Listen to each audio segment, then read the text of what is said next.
सफलता और असफलता धूप और छांव की तरह होती है। इसलिए जब कभी भी असफलता मिले तो घबराओ नहीं, बल्कि दोगुनी ताकत से सफलता पाने के लिए जुट जाओ।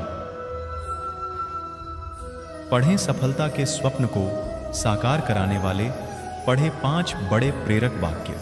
जीवन में हर कोई सफलता के सपने बुनता है और चाहता है कि उसके सारे प्रयास सफल हों ताकि वह अपनी तय की हुई मंजिल को पा सके। कई बार कुछ लोगों का ये ख्वाब बड़ी आसानी से पूरा हो जाता है, तो वहीं कुछ की राह में कुछ रोड़े आते हैं जिसके चलते उन्हें असफलता का सामना करना पड़ता है। ऐसे समय में कई बार इंसान अपनी राह से भटक जाता है और उसे यह नहीं सूझता है कि वो क्या करे और क्या ना करे। जीवन से जुड़े इस कठिन दौर में संतों महापुरुषों के प्रेरक वाक्य उसे सही दिशा दिखाने का कार्य करते हैं। आइए जीवन की सही दिशा और मूल मंत्र बताने वाले ऐसे प्रेरक वाक्यों को जानते हैं जो आपको न सिर्फ प्रेरित करेंगे बल्कि आपके अंदर सकारात्मक ऊर्जा को बढ़ाने का काम करेंगे। जीवन में सफलता का आशीर्वाद केवल उन्हें ही मिलता है जिन्होंने संघर्ष के दौरान कभी अपने कदमों को पीछे न लिया हो। जीवन में कभी भी अपनी पहली कामयाबी पाने के बाद आराम करने में मत लग जाओ, क्योंकि यदि तुम दूसरी बार में असफल हुए तो कई होंठ ये कहने को तैयार रहेंगे कि आपकी पहली सफलता परिश्रम की बजाय किस्मत से मिली थी। किसी भी व्यक्ति की सफलता पैसे, सत्ता या सामाजिक स्थिति से नहीं मापी जा सकती। यह हमेशा व्यक्ति के अनुशासन और मन की शांति से मापी जाती है। जीवन में सफल लोग हमेशा दूसरों की मदद के लिए अवसर तलाशते रहते हैं और ऐसा करने के लिए तत्पर रहते हैं, जबकि असफल लोगों का कहना होता है कि ऐसा करने से भला मेरा क्या फ़ायदा होगा। इंसान के जीवन में परेशानियां उसे बर्बाद करने नहीं, बल्कि उसके भीतर छुपी हुई शक्तियों और सामर्थ्य को बाहर निकालने में हमारी मदद करती है। श्रम का अर्थ है मेहनत। श्रम ही मनुष्य जीवन की गाड़ी को खींचता है। चींटी से लेकर हाथी तक सभी जीव बिना श्रम के जीवित नहीं रह सकते। फिर मनुष्य तो अन्य सभी प्राणियों से श्रेष्ठ है। संसार की उन्नति प्रगति मनुष्य के श्रम पर निर्भर करती है। श्रम करने की आदत बचपन में ही डाली जाए तो अच्छा है। परिश्रम के अभाव में जीवन की गाड़ी नहीं चल ही सकती। यहाँ तक कि स्वयं का उठना बैठना, खाना पीना भी संभव नहीं हो सकता। फिर उन्नति और विकास की कल्पना भी नहीं की जा सकती। आज संसार में जो राष्ट्र सर्वाधिक उन्नत है, वे परिश्रम के बल पर ही इस उन्नत दशा को प्राप्त हुए हैं।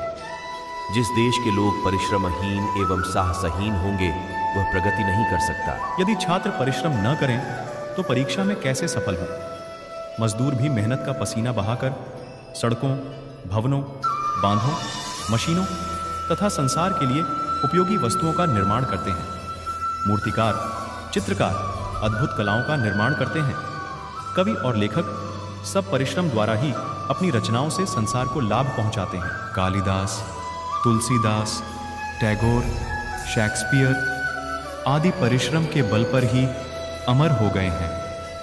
परिश्रम के बल पर ही वे अपनी रचनाओं के रूप में अमर हैं।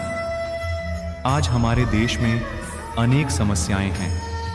उन सबसे समाधान का साधन परिश्रम है। परिश्रम के द्वारा ही बेकारी की, खाद्य की और अर्थ की समस्या का अंत किया जा सकता है। परिश्रमी व्यक्ति स्वावलंबी, ईमानदार, सत्यवादी, चरित्रवान और सेवा भाव से युक्त होता है।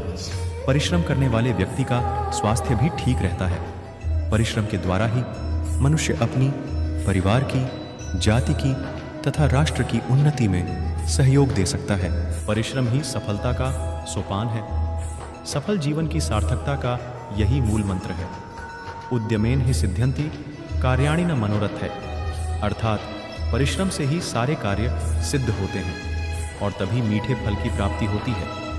इसके अभाव में तो शक्तिशाली वनराज सिंह भी अपने शिकार को प्राप्त नहीं कर पाता।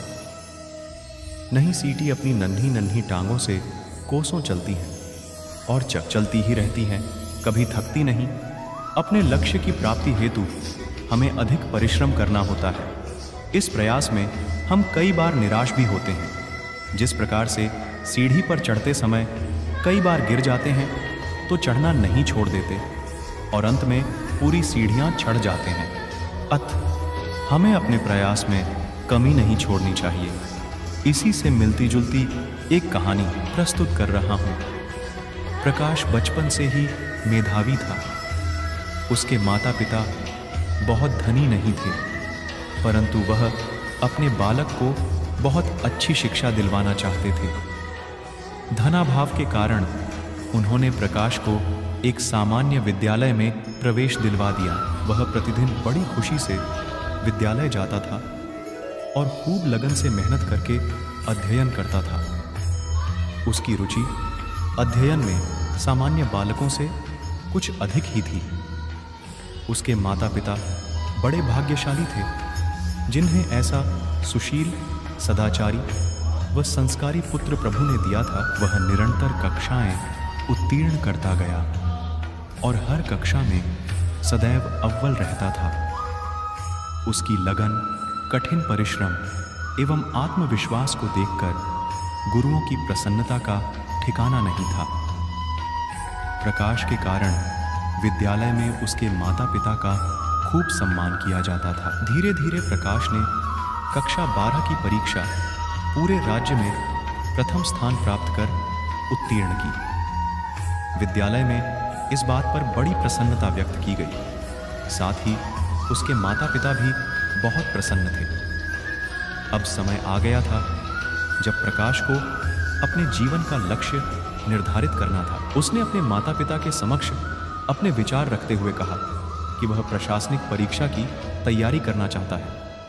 उसके माता पिता उसके चयन से खुश हुए, क्योंकि उन्हें अपने पुत्र की मेहनत पर पूरा भरोसा था। अब तो प्रकाश ने पहले 8, फिर 10, फिर 12 और बढ़ाते बढ़ाते 18 घंटे अध्ययन करना प्रारंभ कर दिया। इस समय उसे एक ही धुन सवार थी कि उसे IAS की परीक्षा उत्तीर्ण करनी है। प्रकाश ने पूरी मेहनत से दी, परंतु किसी भी अच्छे कार्य में अगर अड़चन न आए तो उसका महत्व कम हो जाता है। फलस्वरूप प्रकाश पहली 2 परीक्षाओं में सफल नहीं हो पाया। उसे बहुत दुख हुआ, लेकिन उसने हिम्मत नहीं हारी। उसने मेहनत और भी गंभीरता से की। उसकी मेहनत रंग लाई और तीसरे वर्ष में उसका चयन AS ऑफिसर के लिए हो गया। अखबारों में उसका फोटो आया। उसके माता पिता की खुशी का ठिकाना नहीं था। उन्हें सच में अपने पुत्र पर गर्व हो रहा था। मीडिया वालों ने उनके पुत्र के साथ उनके कई फोटो लिए और उनकी तथा उनके पुत्र की भूरी भूरी प्रशंसा की। इस बात में तनिक भी संदेह नहीं कि परिश्रम ही सफलता का सोपान है।